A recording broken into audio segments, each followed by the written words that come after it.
We're live. We're live.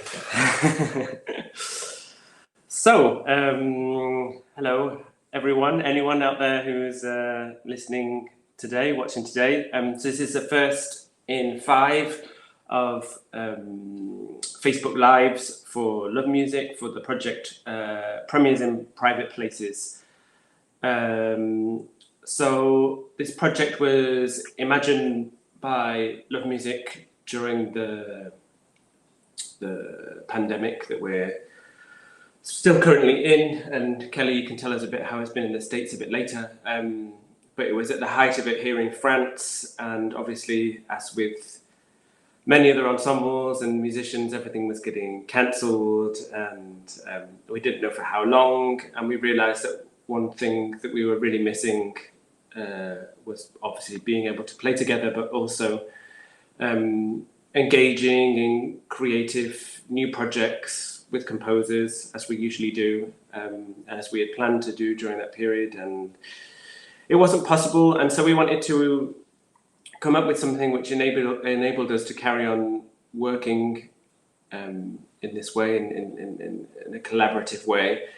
There was obviously a lot of online initiatives that started flourishing, many of which were online concerts, live concerts, sort of to replace what should have happened, and we weren't really so motivated to do that because it sort of seemed a shame to take away the live element of being in a concert hall with the musicians, and we thought that might almost be detrimental to the future of the arts in a way, and so we wanted to do something that was purely online based, that was therefore visual based, that had a sort of time constraint because people's online behavior is obviously slightly different to in the concert hall.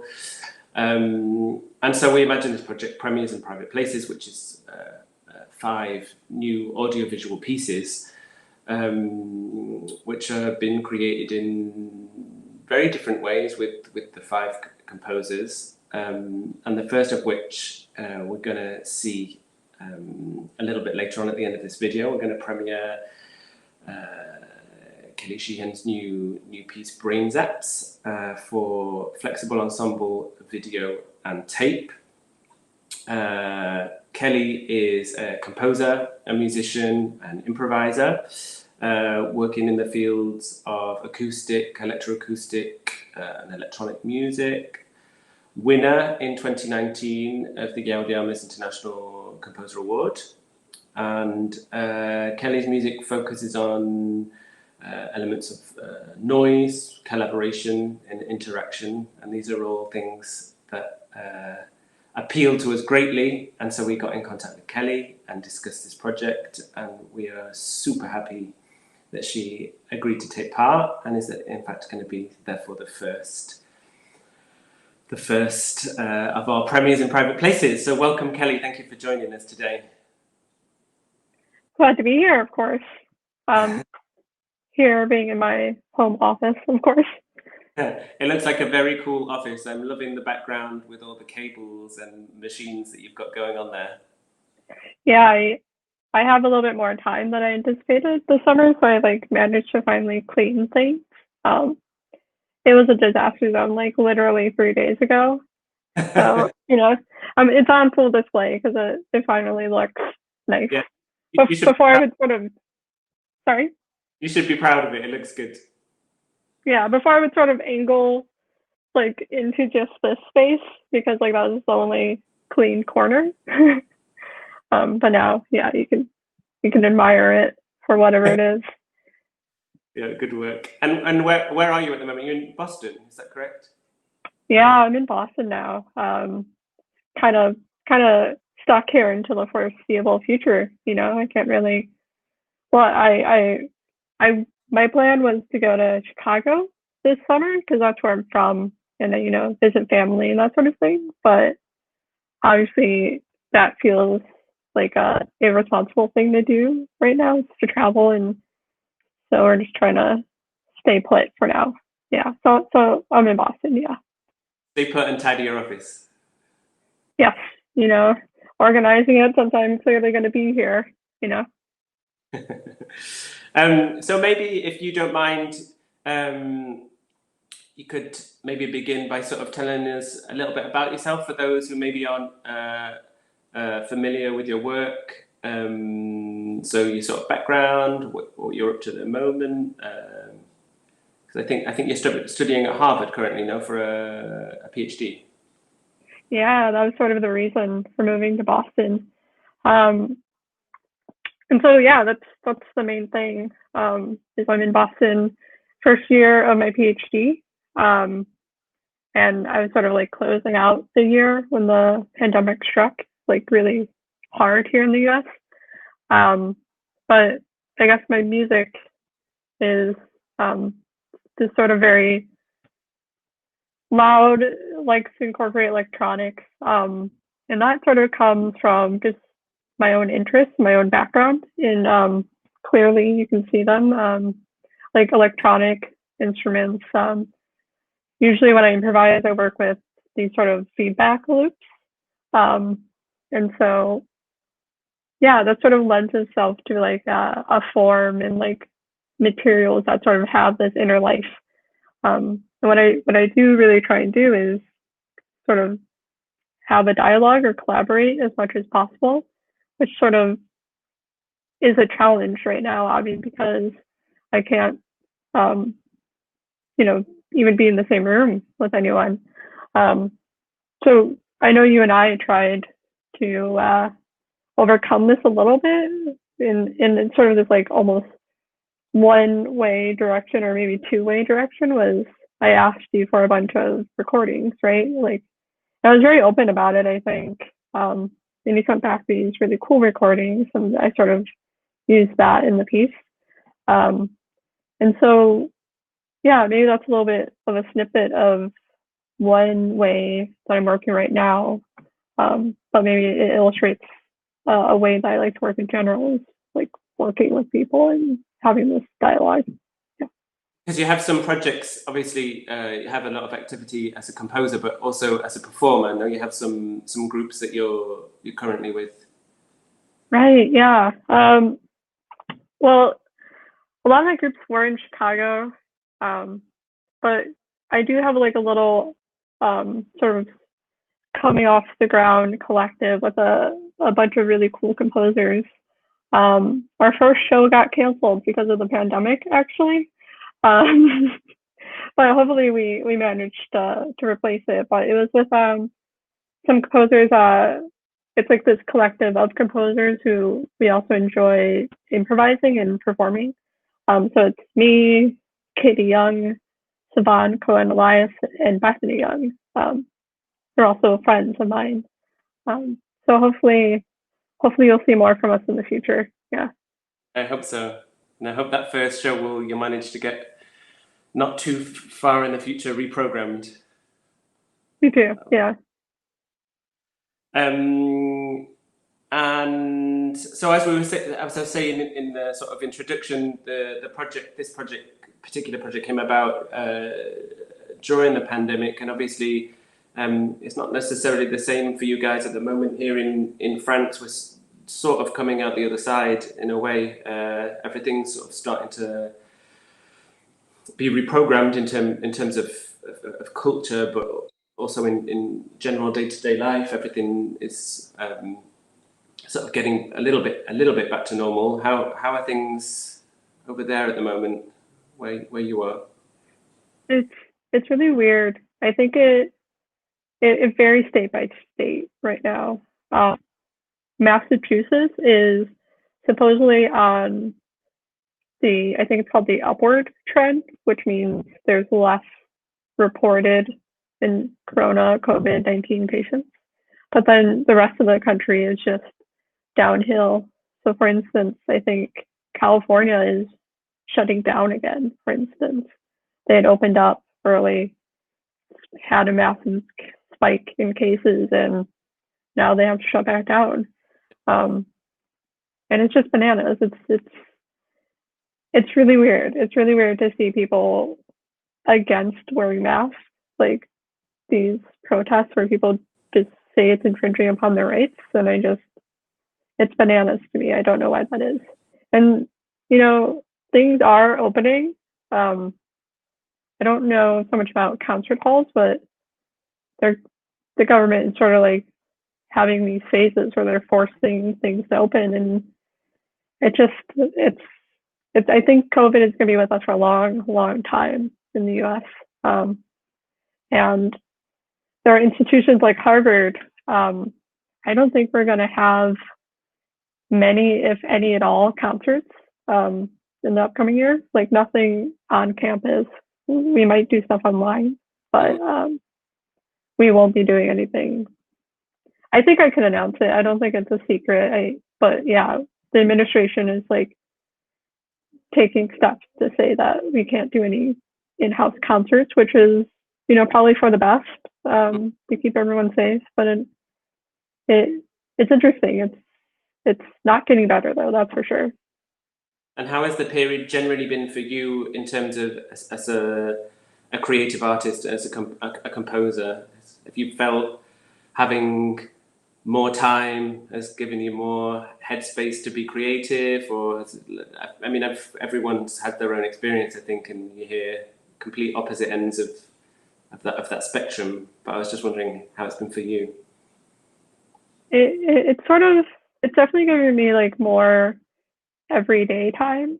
So like for instance, all classes went online, and that, you know, of course cut down on sort of the day-to-day traveling and sort of having those 2 hours at home. But I personally lost time, I think, because I was just so consumed with concern, that like it's hard to write when you're like that, you know. I think eventually I got into like a routine that helped. You know, it sort of always helps to know when you're gonna wake up, when you're gonna walk the dogs. But it was like absolutely fresh. It was a new routine that I didn't have before this, and sort of just having to like navigate that and find that new routine, and then of course on top of that, finding solutions and strategies to write these pieces that who knows if they're going to be performed or when they'll be performed or if you can be there. It's just, you know, it sort of personally, I've been able to write, of course, you know, eventually once I got through that worry. But I think the things I am writing are different than I anticipated. That's really yeah.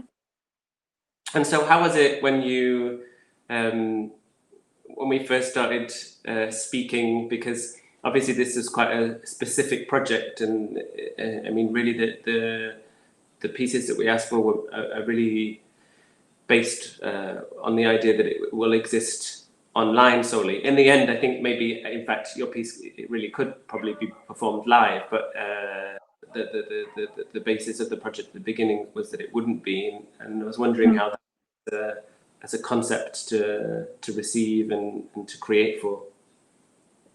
It was really cool. Like it's a really cool idea, but this interesting thing happened when I was writing it, was to realize that it's not going to be performed live. So for instance, when I was sort of putting together the audio part of the visual part, the video, I had this like realization that we're probably not ever going to physically see people play their instruments. So like you have these sort of really physical gestures, but like you won't ever see it. So having to find solutions for like how that can still sort of feel like a live performance or feel like nothing's missing in that way was sort of like a thing I had to one realize, and then two sort of come to terms with. Because it like the video part, I think when I first started, I was sort of approaching it like every other piece would, or I would, and that it would sort of be something, you know, playing across the top of the ensemble's head, and then we would see you guys play it, and then we would look back up. But sort of realizing there was no separation that way was like a new thing for me. Yeah. So maybe we can sort of dive into talking about the piece, and since we've kind of already started. So the piece is called Brainzaps. And so where did this title come from? I really like the title. It was just one of those. Well, it's an actual thing. It's these like it's the effect of withdrawal from medication, actually. And it sort of feels like how it sounds. It's not like super painful, but it's sort of like a jolt, like sort of like forget what you were doing in that moment, and then sort of have to recollect yourself. And it gets worse the longer you don't take the medication. Um, I've, you know, and so I sort of felt the way I just described it, sort of maybe it's a little bit deeper than I originally intended. It's sort of like a withdrawal from society or something, but I didn't mean it in that way. Um, but it sort of it was a title that came to me, and I started to write the piece, and then it felt like it really worked because as you're watching the piece, there's these like sort of moments where something in the visual happens or something in the audio happens, and sort of like has that feeling of a brain zap to me. Um, so the two of those things sort of started to merge together as I was writing the piece. And we talked a little bit earlier about how, so at the very beginning, you asked me to send some little improvisations over. I think I sent over like 4 or 5, and with sort of different ideas or different effects on the bass clarinet. And is this a method that you often use when writing, or was this particular to this piece, or how? It's it's something I've been doing since I started at Harvard. Was usually when the group would get there, I would sort of have a session with them and like try things out, to sort of one get a sense of things they like to do, things the way they sound. Sometimes I would record it, and listen to it back later for inspiration. Um, in this piece, it's a little bit of that, but it also I wanted. Well, what happened was it sort of a lot of it made its way into the tape part. I'm sure you heard a lot of your key clicks are in there, um, and that was sort of like it. I think it started as a way for me to not lose touch with instruments when I started to include your improv, um, or else it would have just been like a very harsh, loud noise tape part.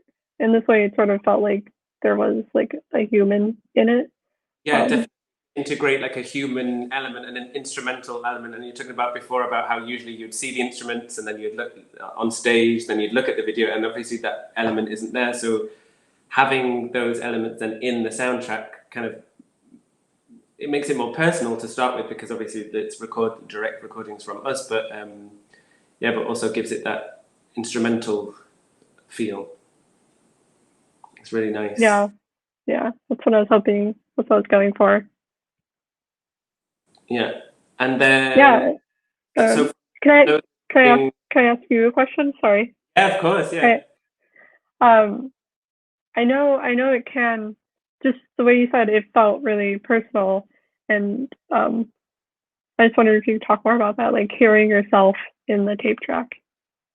Yeah, because it was a funny experience, because there was quite a time gap as well, because it was a process for me as well, obviously. So the first process was kind of just improvising and sending them over to you, and then obviously you needed the time to create the piece, so there was a big gap, and then to receive at the same time.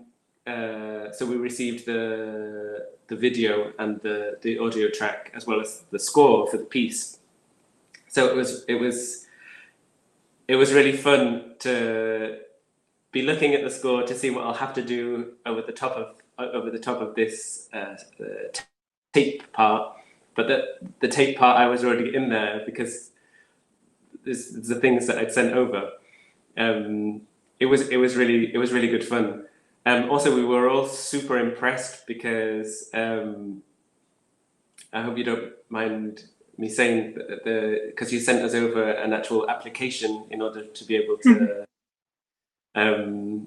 It was very, very impressive. So for people watching, the application had everything that you could need in there to learn the piece, but then also for us to be able to record the piece.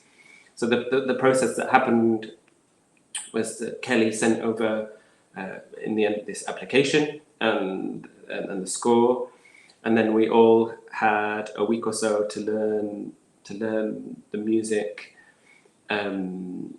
Also, when I say to learn the music, of course, the process was in fact a little bit more creative than that, because the score was in some places was free scored, so the rhythmical elements were very important.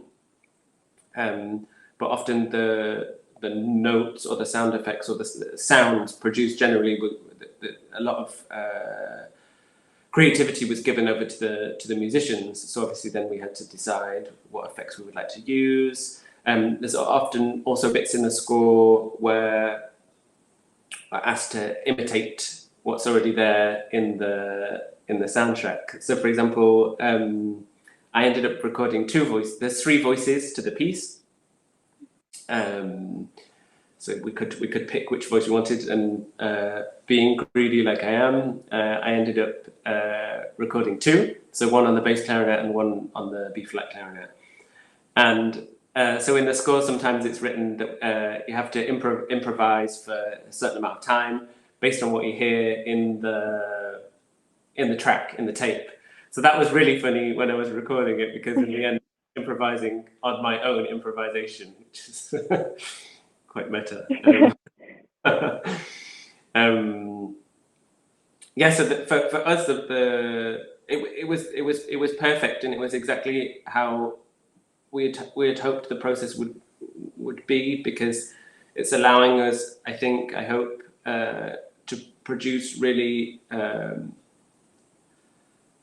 an audiovisual piece which can have a life of its own online for people to watch and people to listen to, but also the process was extremely creative in the end, because as I've said, there's a lot of back and forth elements between you and the musicians, and then also the score that was given was extremely flexible in a lot of ways. So thank you. Yeah. Yeah, the idea of it being flexible was your guys' idea. That was like one of the prompts. But like I think that really works well, because like then it's not the traditional model of like a composer sends you a score and you have to like do it exactly. This way it's nice, because like I did a thing and then you got to have the thing and sort of make your mark on it, which was a really good solution for like not ever being able to be in the same room, I thought. Yeah. Yeah, it really felt like there was a connection and a collaboration there, even though, like, I mean, we're in France and you're all the way in the States.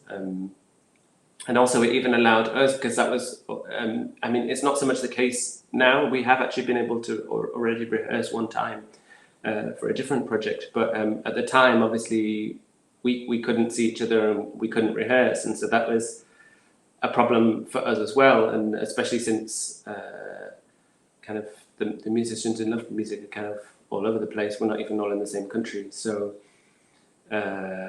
we really had to come up with an idea as a solution that allowed us to be able to create this piece together, but not together. And so how was it for you when you first got the recordings back? Was it how you imagined they would be? Yeah, pretty much. I mean, you guys did some like really cool creative stuff I didn't think of, you know, like there's a lot of really cool like slaps in there and like clicks and these things. The oboe line was also really cool. It was like first half was like air sounds, which wouldn't ever actually work in a live performance because it's so soft, you know. So when you're like mixing it, you have to make the choice, like, do I want to make this sound as accurate, like a live concert situation? Like, should this be really low, or like, should I acknowledge that this is not a live situation and I can bump it all the way up? I don't know what I ended up with. I think I tried both ways, and in the end, I tried to find some sort of compromise. Yeah, it was really interesting. It was cool though.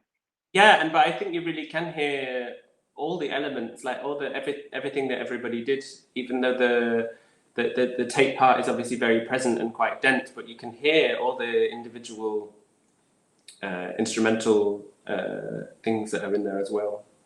So, that's good, yeah. Yes. So maybe we can wrap things up and maybe have a look at the piece, if that's okay with you. Absolutely, yeah. So just to say that we're going to stream the piece live now, and afterwards it will be available on Facebook, on our Facebook page, on Instagram, on our YouTube, and we'll also be putting up a page on our website dedicated to all these 5 new pieces, so people can check it out later if they want to. So I'm gonna let you introduce your piece, and then I'm gonna launch it. Sorry, you probably hear my dogs barking, but this is called Brainzaps for flexible ensemble, video, and tape.